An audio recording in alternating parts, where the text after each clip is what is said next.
ఎరిగిన వారంటే దావీదులా వంటి వారు. दाऊद के जैसे लोग परमेश्वर को जानने वाले, ఎరిగిన వారంటే యోగు లాంటి వారు. अय्यूब के जैसे परमेश्वर को जानने वाले वो। ఎరిగిన వారంటే భూలోకం చూస్తే నోవహు ఒకడు కనపడతాడు, యోబు ఒకడు కనపడతాడు. परमेश्वर आसमान से स्वर्ग से नीचे देखे तो एक नोवा ही दिखा। उस पीढ़ी में एक बंदा दिखा जो शख्स था, उसका नाम नोवा था। వారు వారు దేవుని మందిరంలో తృప్తి పొందుతారు. जो परमेश्वर को जानने वाले वो संतुष्ट बनेंगे। చర్చకు వచ్చిన వాళ్ళందరూ తృప్తిగా ఉండరు. अब ऐसा है जो कलेसी में आते हैं वो तृप्त नहीं रहते हैं, ऐसा चेहरा कुछ ऐसा लगा के बैठते हैं। కాబట్టి చర్చకు వచ్చినటువంటి వాళ్ళు దేవుని ఎరిగినటువంటి వాళ్ళు తృప్తిగా ఉంటారు. जो कलेसी में आए हैं, जो परमेश्वर को जाने वही संतुष्ट बनेंगे, रहेंगे। ఇక్కడ ఒక మాట ఉంది, నీ మందిరం యొక్క సమృద్ధి. यहाँ पर एक बात लिखा है, तेरी भवन की जो संतृप्ति है, దేవుని మందిరములో ఏముందంటే परमेश्वर की भवन में क्या है, తృప్తి ఉంది. उसमें तृप्ति है। అంటే ఎవరికి తృప్తి? किसको तृप्ति? ఈ మందిరానికి మనం సమృద్ధిని కలుగజేయాలి. इस मंदिर, इस मंडली में, इस भवन में समृद्धि हमारे जरिए बनना है। ఇక్కడ చర్చ ఎందుకు ఏర్పాటు చేశాడు దేవుడు అంటే, यहाँ पर परमेश्वर इस कलेसियों को क्यों स्थापना చిన్న किया? ఆవగింజల మొదలైన చర్చ ये जो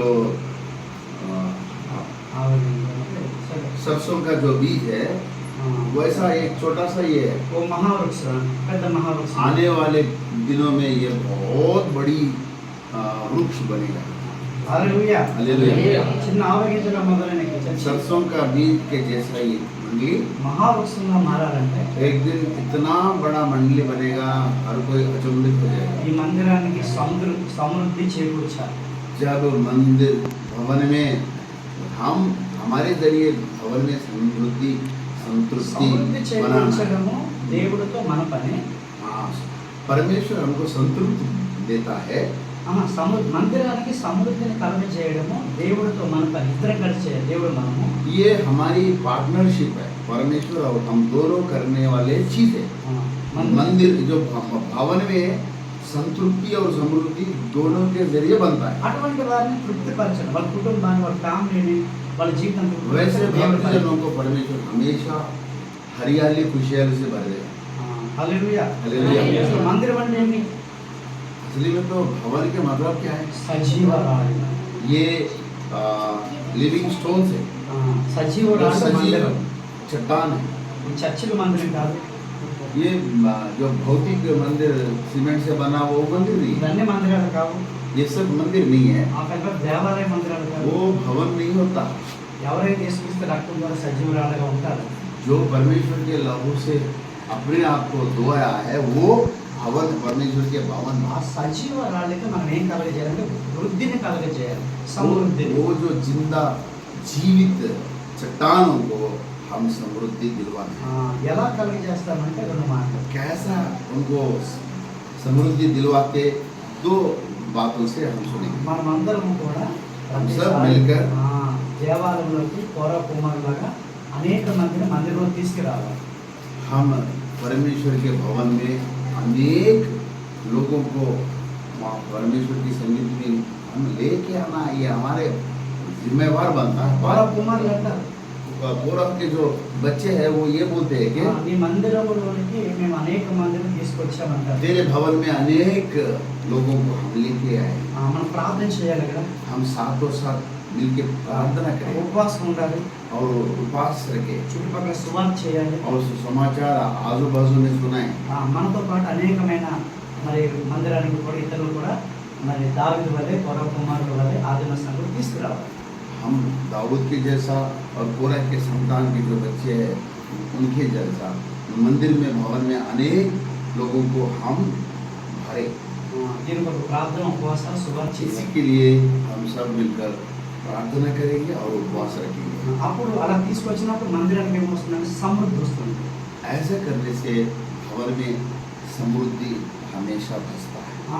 మన మైండ్ సెట్లో కూడా మన సమృద్ధి మీద ఉండకూడదు.